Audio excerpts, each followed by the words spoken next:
Iraq militants control second city of Mosul. Iraq's prime minister has asked parliament to declare a state of emergency after Islamist militants effectively took control of Mosul. Nouri Maliki acknowledged vital areas of the northern city had been seized. Overnight, hundreds of armed men seized local government's offices and police stations, before taking control of the airport and the army's headquarters. About 150,000 people are thought to have fled, and authorities have set up camps for them in 3 nearby towns. Elsewhere, a double bomb attack in the central town of Baquba killed at least 20 people, police and medics said. The blasts, targeting a funeral procession, also wounded 28 people. In the past week, the jihadist Islamic State in Iraq and the Levant ISIS and its allies have carried out major attacks on cities and towns in western and northern Iraq, killing scores of people. Militants from ISIS have been informally controlling much of Nineveh province for months, imposing tolls on the movement of goods and demanding protection money from local officials. After 5 days of fighting, they took control of key installations in Mosul, Iraq's second-largest city with an estimated population of 1.8 million. Prime Minister Nouri Maliki, who is struggling to form a government in the wake of the April elections, has vowed to drive the ISIS terrorists out of mainly Sunni Mosul in short order. He is unlikely to succeed soon. He made similar vows when Sunni militants took over Fallujah, west of Baghdad, in January, and they are still there. It is not yet clear whether it is only ISIS involved in the Mosul takeover. In Fallujah and its province, Anbar, Mr. Maliki has clearly alienated many Sunni tribesmen and others, creating fertile soil for the radicals. Internet images of local youths and even children stoning Iraqi security vehicles as they fled Mosul suggest that the Shia PM is not popular there either.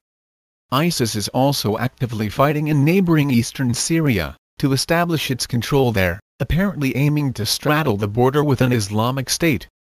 If Mr. Maliki is to defeat the Sunni radicals, he may need the help of Kurdish forces from the north. That will come with a heavy price tag, and they have in any case so far refused. On Monday, Nineveh Governor Athil al-Nuafi made a televised plea to the city's residents, calling on them to stand firm in their areas, and to defend them against the strangers. But Mr. Nuafi fled shortly, before the provincial government's headquarters fell to the onslaught late on Monday night. On Tuesday, several residents told that black flags associated with jihadist groups were flying from buildings, and that the militants had announced over loudspeakers that they had come to liberate Mosul, and would fight only those who attack them. The situation is chaotic inside the city and there is nobody to help us, said Karim, a government employee. We are afraid.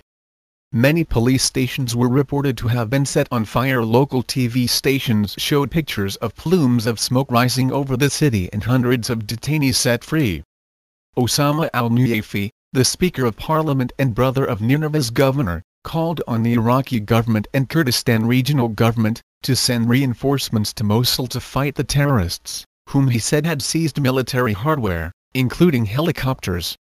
What happened is a disaster by any standard, he said. The presence of these terrorist groups in this vast province threatens not just the security and the unity of Iraq, but the whole Middle East. Later, Mr. Maliki told a televised news conference in Baghdad that the security forces had been placed on a state of maximum alert. He also said he had asked Parliament to declare a state of emergency, which would broaden arrest powers and allow curfews to be imposed. Meanwhile, the Turkish consulate in Mosul confirmed reports that 28 Turkish lorry drivers had been abducted by militants in Nineveh. Our correspondent says the loss of Mosul is a massive challenge to Mr. Maliki. The mainly Sunni city has long chafed under his rule, he adds. It comes as the Iraqi government struggles with the surge in sectarian violence that killed almost 800 people, including 603 civilians, in May alone, according to the UN. Last year, more than 8,860 people died. Parts of Ramadi, the capital of Anbar province, and much of the nearby city of Fallujah have been under the control of ISIS and its allies since late December, something that Mr. Maliki has been unable to reverse.